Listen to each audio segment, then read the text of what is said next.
Tony from her Homestead Skills, and today we are going to recreate in the kitchen what used to always be made at home until the large corporations decided that they were able to convince mothers to trust their formulation and do the work for them. And the reason for me making this product now is that, once again, lockdowns have consequences. And just yesterday on the news, I heard that because of the lockdowns, there is now, because of the lockdowns and the refusal to allow restaurants to open, most people have been buying fast foods because that's all that's been allowed is takeout and fast foods, and therefore that has created a shortage of all things ketchup. So today I have done some research and looked at a number of recipes for ketchup, and I will not be using any one of those specifically, but a combination thereof, and also adding my own ingredients. So, well, we'll see how this works out. So I'm going to prepare all the ingredients and then let you know exactly what goes into them before we make this. Okay, here we go. Okay, so here I have assembled all the ingredients I'm going to use. You don't have to use all of them, and I may omit the tomato paste since I've rarely used tomato paste. I had to borrow this one from my son today. So to start off with, we have 1 onion and 4 cloves of garlic, and I have some of my roasted shepherd peppers, which are really awesome. They were roasted on the barbecue and peeled and then frozen. So we're going to fry these all up, chop it all up and fry it up together. And to go through the list, obviously some olive oil to start to fry things up. I have 1 quart of my tomato puree. I have a ginger, chili, paprika, a little bit of cloves, bay leaves, some cinnamon, some sea salt, and I'm going to put in just a small amount of molasses because I have it, and half a cup of brown sugar. So it is a fairly extensive, and some of my apple vinegar. So it does seem like an extensive list of products. You don't need everything in this, but this is what I've assembled to put this together. So right now I'm just going to chop all my onions and garlic, and perhaps I'm going to chop my bell peppers as well, and we're going to fry those up. So, and I'm using a frying pan only because I've learned that it's a lot quicker to be able to reduce a sauce in a frying pan than it is in a stock pot. And of course we do want to cook this all down and reduce it. So I've got the temperature on medium, and I'm going to put my first bit of chopped onions in there, and I will do the rest in a minute, and it'll also go in here.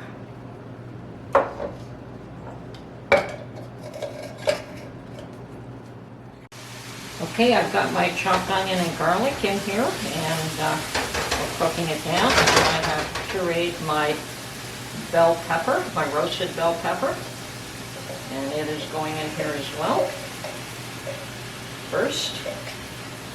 And that's just for added flavor. The bell peppers, roasted especially, are just awesome flavor. And if you don't have that, certainly you can omit it. It's not something that everyone keeps in stock. I didn't do a video on how I roast bell peppers. I may do one this fall when the sweet peppers are available again. So we're just going to fry this up for a little while until the onions are golden brown. Okay, so while the onions are cooking up, I probably should have just let them cook up a little bit first on their own before I added the bell pepper, but it's done now, so we'll just let those cook up. And I'm going to assemble all the spices that I want to add in this. So I've already got an onion chopped up, 4 cloves of garlic, and I've got my bell peppers. So now we want, well, it says a teaspoon of chili, but I have extra hot chili powder, and I'm going to put just a 1/4 teaspoon of this in, since I'm not the biggest fan of chili powder to begin with. Okay, so 1 down. 1/2 teaspoon of paprika. Paprika's good.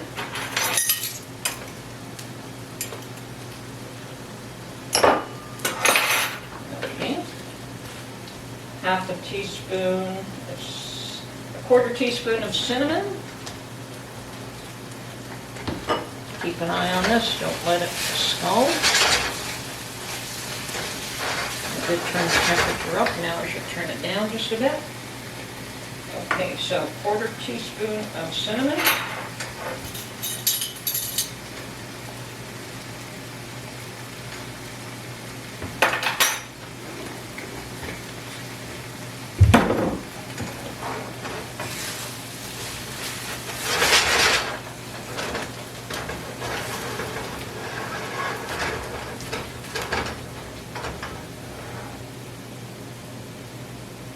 I don't have any allspice. This particular recipe calls for allspice, but as I said, I'm not following any particular recipe. I'm referring to this one, but adding my own.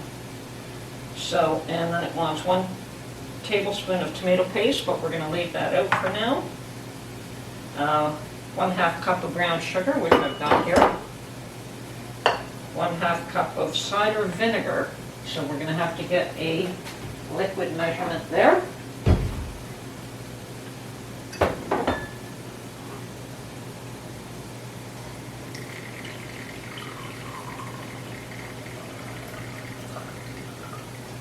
So there is the 1/2 cup of, now other recipes have called for cloves, so I'm going to add cloves. This particular one does not, but we're going to go for a 1/4 teaspoon of cloves.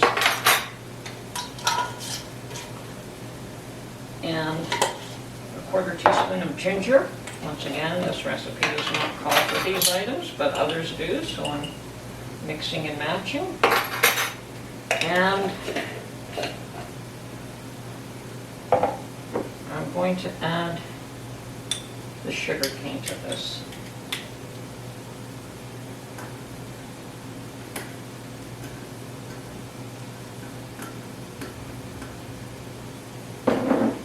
Now, as well, we're going to add 1 quart jar of my pureed tomatoes and a couple of bay leaves, which we will be pulling out afterwards. They're only going to be added for flavor. So, right now I'm going to add the vinegar to this mixture and turn the heat up.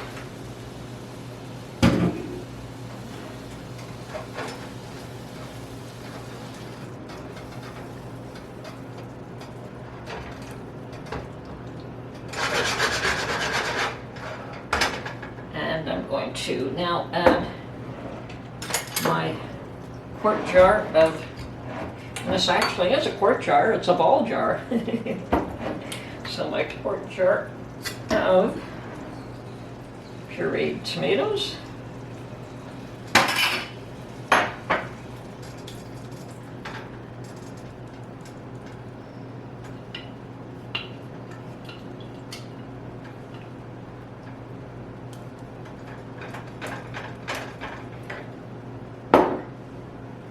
And this would probably be about a 1/4 cup of molasses that I'm going to add.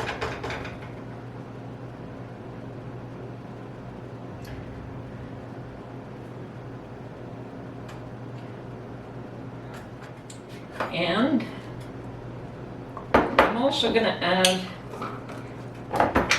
1 tablespoon of sea salt.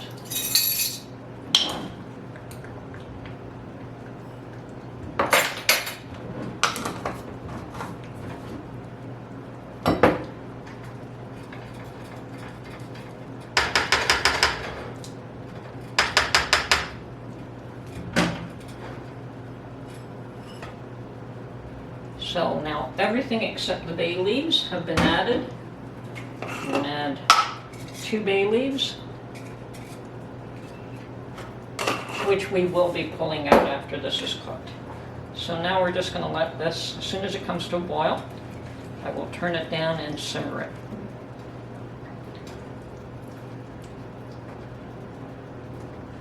Now, could be that people will start making their own ketchup all the time. Now, after this is made, I'm going to can it. So I will have it available to me whenever I want it. Shelf ready, no preservatives, no additives, except what I've put in here. Okay, I'm going to turn this down now. It has come to a boil. I don't want it to boil over. So we'll just let this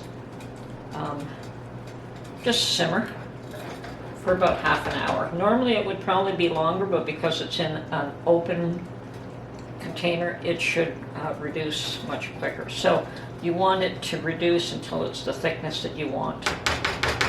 Okay, so I'm gonna clean up, put everything away, and we'll come back in a while. Okay, my ketchup has reduced somewhat, and I'm going to take out the bay leaves, and I'm going to use my immersion blender to get everything all nice and evenly smoothed out, and to determine whether or not I want to add a little bit of tomato paste to this. What the tomato paste will do is keep the mixture even, so you don't have thick and thin. Now I'm going to be very cautious with this. I don't want it to spill all over my stove. Okay, so I've transferred everything into a larger pot just so that I can use this immersion blender without everything splashing all over the place. I do want now to test this.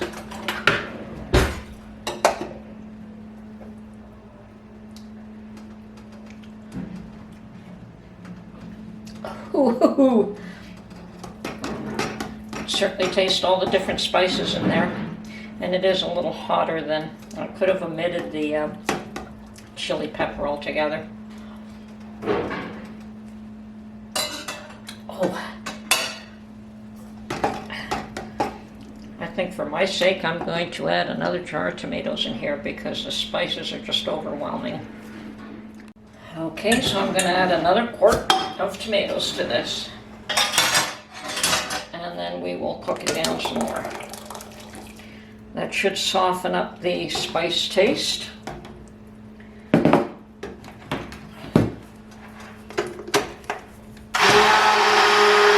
And give me a lot more ketchup. Okay.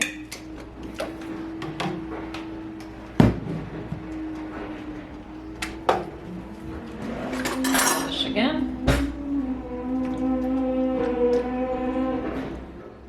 Okay, so I'm adding, because I had 2 quarts of tomatoes, I'm going to add this whole little can, which is about 5.5 ounces of tomato paste.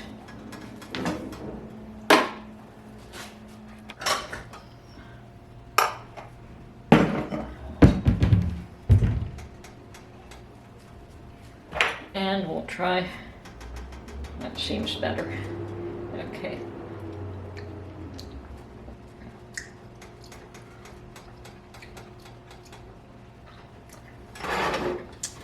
Yeah, that's very nice. I'm gonna let that cook for a little while, not that long.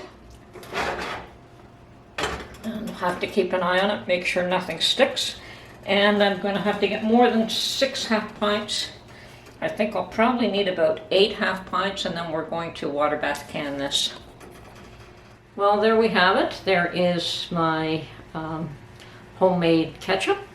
It is very tasty, and I know I can make it now. This is the first time I have attempted to make ketchup.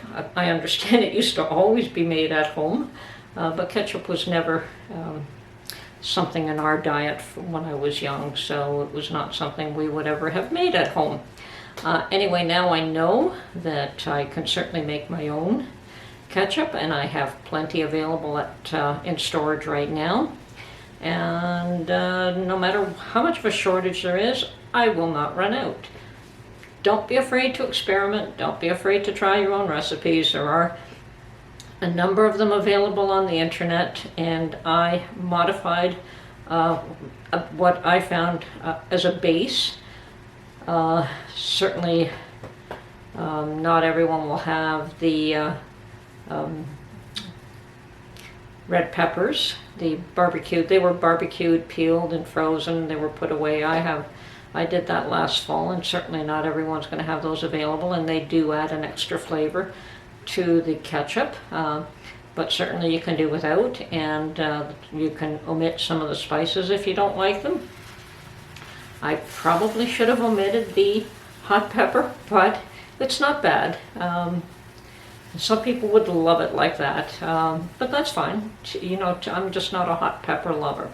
Anyway, I hope you enjoyed this video, and we'll catch you on the next one. Bye for now.